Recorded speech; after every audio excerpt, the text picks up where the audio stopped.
Gimana caranya ketemu mentor bisnis yang tepat gitu lah intinya.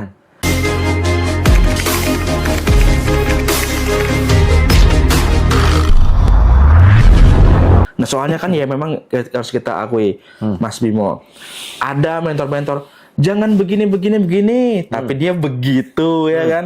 Jangan nyeritain orang, tapi dia nyeritain orang. Jangan ngomongin kemiskinan, tapi dia nyeritain kemiskinan. Jadi kalau istilahnya bilangnya jual ludah gitu ya. Nah ini kalau menurut Mas Bimo sendiri, mentor yang bagus untuk kita pilih itu mentor yang seperti apa, Mas Bimo? Oke, jadi kehidupannya harus seimbang. Jadi ketika saya memutuskan untuk punya mentor atau cari mentor, itu adalah dari dua sisi. Satu dari sisi bisnis ada, dari sisi spiritual ada. Ini harus seimbang. Teman-teman tidak bisa hanya belajar kesadaran tok, hanya belajar vibrasi tok, lalu berharap bisnisnya langsung lancar gitu loh. Dua ini harus seimbang. Saya sering kali, beberapa kali kalau chatting sama Mas Arif Irha itu. Mas Arif Irha, oh iya saya tahu. Dia selalu ngingetin, Mas tolong ingetin ke mereka, ke teman-teman semua, bahwa walaupun mau belajar vibrasi mau apa, tetap harus praktek di sisi yang kelihatan ini, di sisi yang bisnis ini. Jadi punyalah dua mentor, satu dari sisi spiritual, yang kedua dari sisi bisnis. Oh, dua mentor ya? Iya, kalau orangnya itu merangkup itu ya itu sudah satu orang cukup. Tapi pastikan ilmunya ada dua ini. Yang pertama, yang kedua cek profilnya. Misal nih, contoh mentor membahas kekayaan, ya cek seberapa kaya. Mentor yang bahas kelimpahan, cek seberapa berlimpah. Mentor yang membicarakan tentang misalkan cara jualan di TikTok, ya cek penghasilan dia dari TikTok berapa. Cek ya. Iya, cek profilnya gitu loh. Karena yes. gini, ada banyak orang yang kadang terlalu mudah untuk terkagum-kagum sebuah informasi. Akhirnya dia dapat ilmu dari orang yang hanya membagikan ilmu. Entah dari baca buku, entah dari ikut pelatihan, ilmunya yang dibagikan, ilmu dibagikan ilmu. Dia bukan praktisi, dia bukan ahli di bidang itu, dan dia bukan menghasilkan dari itu. Contoh misalnya, ada orang yang datang gitu ya, lalu mengatakan tentang bagaimana teknik menarik kelimpahan dengan misalkan apa nih, misalkan dengan ritual apa gitu, misalkan 21 hari kah, atau dengan ritual 30 hari kah, atau ritual apa misalkan ya. Nah, entah ritual apapun. Yang perlu tak cek pertama kali apa? Apa tuh, Mas? Dia seberapa kaya dulu. Jangan sampai ketika datang, ini nih ada ritual cara menarik kekayaan, bla bla. Tapi dia sendiri saya kere. Enggak di situ. Bukan berarti kita nak menghargai ilmu orang ya. Karena teman-teman jangan sampai belajar bukan dengan orang yang ahli di bidangnya, bukan yang praktisi. Dan hati-hati juga mendengarkan nasihat orang yang bukan ahli di bidangnya. Dulu waktu saya mau terjun di bidang online, bro, banyak orang yang tidak setuju. Hati-hati, online itu barangnya nggak bisa dipegang, rawan tipuan, bla bla bla gitu ya. Yang nasihatin siapa, bro? Pengangguran. Tak dengerin. Ya enggak. Kan kadang orang katanya dia begini, katanya begitu, hidup atas kata orang. Gitu. Jadi kriteria mentor yang terbaik adalah dia praktisi. Dia menghasilkan dari itu. Entah dari sisi spiritual, entah dari sisi bisnis. Kalau ketemu itu udah. Nah, mentor itu tidak harus yang selalu duduk bersama. Teman-teman belajar dari misalkan channel apa, atau di TikTok, atau di YT, atau di mana. Ketika itu continue dan orang itu memang menghasilkan dari itu, track record-nya jelas, ya teman-teman akan berpotensi bisa menghasilkan. Tapi kalau hanya transfer ilmu dia sendiri nggak dapat, ya teman-teman nanti hanya akan dapat ilmu gitu loh. Oh, cara narik kelimpahan begini. Oh, cara menarik hoki begini. Oh, cara menarik uang dengan ajaib begini. Tapi cek orangnya melakukan itu enggak, menghasilkan enggak gitu. Ya kalau enggak masa ya mau percaya sih bro gitu loh. Iya benar. Sementara di sisi lain ini banyak praktisi yang menghasilkan gitu. Jadi kalau perjalanan saya belajar, kenapa di 1 tahun terakhir, tahun keempat itu cepat, Karena aku belajar dari praktisi, bro. Dari praktisi. Yang menghasilkan. Ketika aku mau dapat 1 miliar, apa yang tak lakukan? Belajar dari miliarder. Belajar dari miliarder. Kalau aku mau dapat 1 miliar, belajar dari jutawan, nyampe nggak, bro? Ya nggak nyampe lah. Berarti kalau mau jadi triliuner belajar, mau dapat 1 triliun belajar dari triliuner ya. Jangan jadi dari miliarder, nggak dapat. Dapat ya.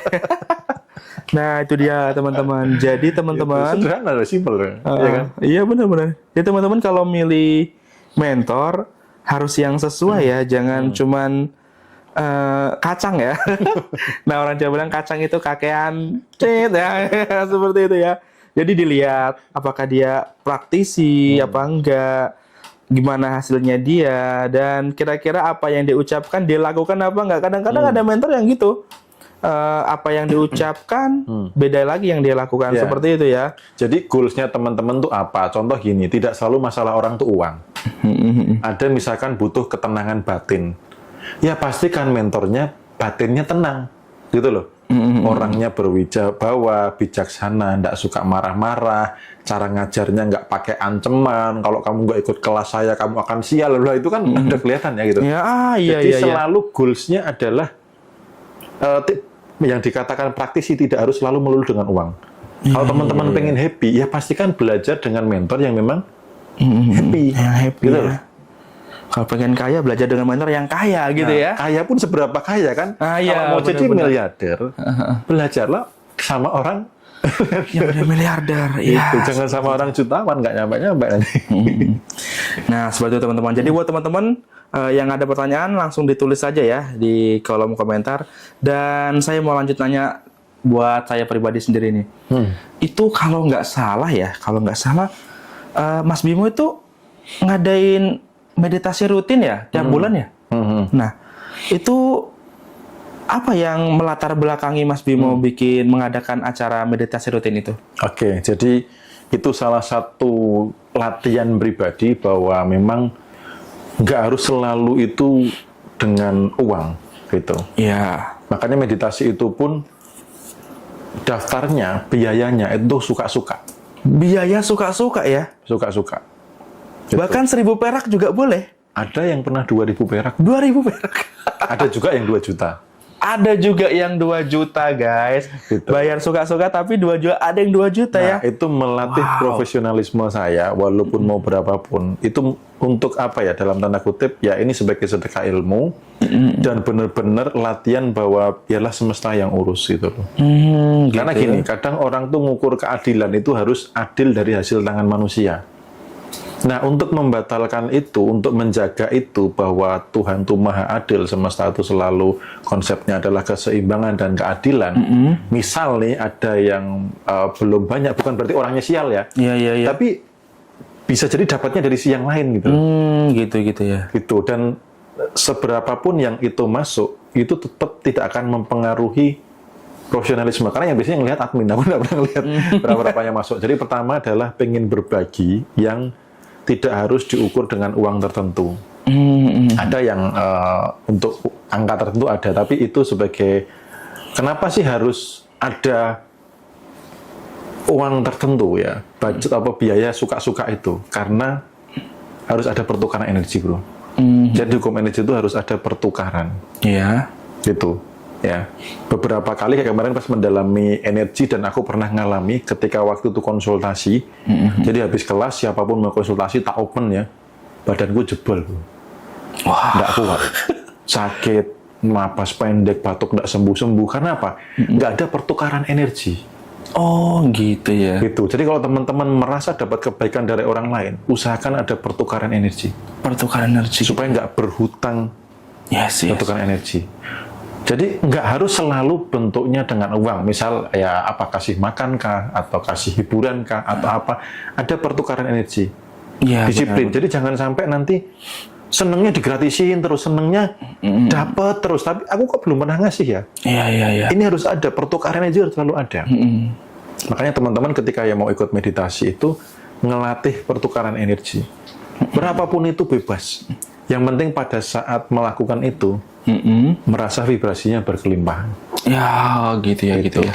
Wah, ini luar biasa banget sih. Dan itu salah satu cara untuk menjaga supaya teman-teman vibrasinya stabil di kelimpahan. Memang seharusnya sih sesering mungkin. Tapi kan kalau sesering mungkin kan waktuku yang tidak ada. Ya paling nggak sebulan sekali lah, merefresh, merecharge energi, merecharge di vibrasi kelimpahan, ngingetin apa yang kurang disarankan, apa yang sering dilakukan, bagaimana menjaga, dan ketika energi itu kolektif, kesadaran itu kolektif, dampaknya luar biasa, bro. Kesadaran kolektif, dampaknya luar biasa. Tadi yang teman kita yang datang ke sini tadi, kan mau testimoni sebenarnya. Oh iya, Habis ikut meditasi yang kemarin, rezekinya benar-benar luar biasa. Luar biasa ya. Nggak tahu nanti kalau besok datang ke Jogja mau nggak testimoni, menyampaikan langsung gitu ya. Karena tadi sama aku pun juga belum banyak yang disampaikan gitu. Tapi pengen menyampaikan langsung. Nah, jadi meditasi itu buat menjaga teman-teman supaya apa? Berada di kesadaran kelimpahan, nggak turun gitu loh, bro. Iya. Gitu. Dan ya anggaplah kalau teman-teman anggap ya anggaplah saya sebagai mentor yang membersamai tiap bulan lah minimal. Iya, tiap bulan. Sebulan sekali ngingetin, yuk stop mengeluh, vibrasinya berkelimpahan, merasa berlimpah, emosi-emosi yang tidak memberdayakan dilepaskan, nggak usah dijaga, nggak usah dipertahankan, dan seterusnya. Dan di situ kan bisa diskusi tanya jawab juga. Iya, bagus Kayak sekali. gitu.